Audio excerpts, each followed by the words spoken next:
Hello दोस्तों, study promoters में आपका स्वागत है।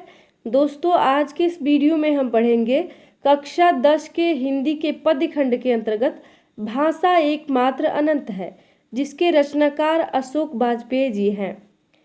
वाजपेयी जी अपने कविता में बताते हैं कि प्रकृति के सभी कार्य एक समय सीमा में समाप्त हो जाती है, किंतु भाषा कभी समाप्त नहीं होती है, वह अनंत काल तक बनी रहती है। दोस्तों, कविता स्टार्ट करने से पहले यदि आप इस चैनल पर नए हैं तो चैनल को तुरंत सब्सक्राइब कर लें और बेल आइकन को दबा दें, जिससे कि आने वाली सभी वीडियो का नोटिफिकेशन आप तक पहुंचता रहे। दोस्तों, और इस कविता को अपने दोस्तों से ज़्यादा शेयर करें ताकि वे भी पढ़ें और हमें कमेंट करके ज़रूर बताएं कि आपको यह कविता कैसा लगा। अब चलिए शुरू करते हैं इस कविता को। फूल झरता है, फूल शब्द नहीं, बच्चा गेंद उछालता है, सदियों के पार लोकती है उसे एक बच्ची। फूल झरता है, फूल शब्द नहीं। कवि अशोक वाजपेयी जी कहते हैं कि टहनियों में फूल खिलता है और परिपक्व होकर नीचे गिरकर सूख जाता है, फूल शब्द नहीं। और कहते हैं इसलिए शब्द से फूल की तुलना नहीं की जा सकती है, क्योंकि फूल शब्द नहीं हो सकता है। शब्द सदैव अर्थवान बना रहता है। इसी तरह संसार के अनेक कार्य संपन्न होते हैं, जैसे फूल टहनियों पे लगता है और वह झड़कर सूखकर नीचे गिर जाता है, तो वैसे ही संसार के अनेक कार्य संपन्न होते हैं, किंतु वे सब सीमित काल के होते हैं। जैसे बच्चा गेंद उछालता है, सदियों के पार लोकती है उसे एक बच्ची। बच्चा गेंद उछालता है। कवि कहता है कि एक बच्चा गेंद उछालता है और यह सैकड़ों वर्षों से होता आ रहा है, अर्थात यह कार्य सैकड़ों वर्षों से होता आ रहा है। और लोकती है एक बच्ची, लोकती है उसे एक बच्ची। लोकती अर्थात रोकना या अपने हाथों में लपक लेना। तो कवि कहता है कि एक बच्ची उस गेंद को अपने हाथों में लपक लेती है और यह परंपरा चलती आ रही है। ये सब कार्य होते आ रहे हैं। कवि के कहने का अर्थ यह है कि जैसे टहनियों पर फूल खिलता है और वह परिपक्व होकर नीचे गिरकर सूख जाता है, उसी प्रकार संसार के सभी कार्य होते चले जाते हैं और एक समय सीमा में समाप्त हो जाते हैं, लेकिन शब्द हमेशा सदैव अर्थवान बना रहता है, वह कभी नष्ट नहीं होता है। और अगले पंक्ति में वे लिखते हैं,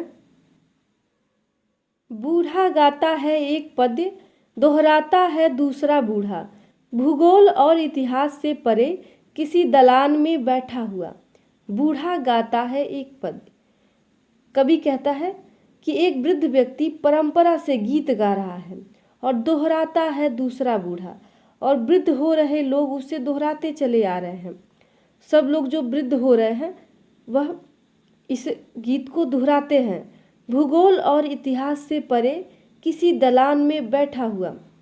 और कवि कहता है कि सब लोग जो वृद्ध हो रहे हैं वह अपनी दलान में बैठे हुए यह कार्य कर रहे हैं जो इतिहास और भूगोल से संबंधित नहीं है, वह निरंतर इसे दोहरा रहे हैं।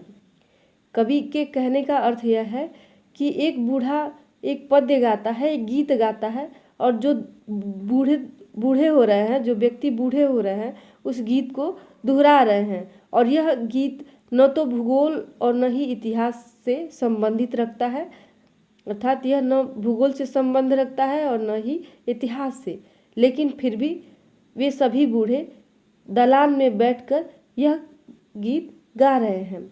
और अगले पंक्ति में वे लिखते हैं,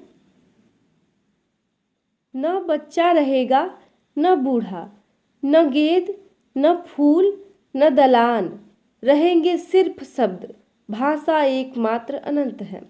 कवि इसमें कहता है कि सभी जन्म लेने वाले मनुष्य बच्चे से वृद्ध होकर समाप्त हो जाते हैं, किंतु न बच्चा रहेगा न बूढ़ा।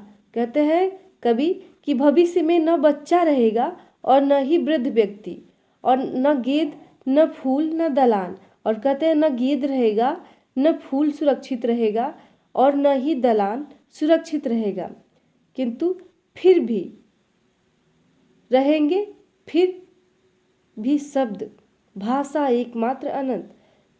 और कवि कहता है किंतु ये सभी समाप्त हो जाएंगे, किंतु शब्द भाषा तो चिरजीवी है, वे सदैव अस्तित्वान बने रहेंगे, ये कभी समाप्त नहीं होंगे। कवि इस कविता में यह बताने का प्रयास किया है कि सभी चीज़ें, प्राणी जो उत्पन्न होते हैं वे सीमित काल में समाप्त हो जाते हैं, किंतु शब्द और भाषा निर्मित होते हैं तो वे कभी समाप्त नहीं होते हैं, वे चिरकाल तक अस्तित्वान बने रहते हैं।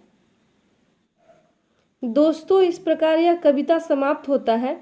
दोस्तों, वीडियो अच्छा लगा है तो वीडियो को तुरंत लाइक करें और हमें कमेंट करके ज़रूर बताएं कि आपको यह कविता कैसा लगा, और अपने दोस्तों से ज़्यादा शेयर करें ताकि वे भी पढ़ें। और फिर मिलेंगे एक नए वीडियो के साथ, तब तक के लिए नमस्कार।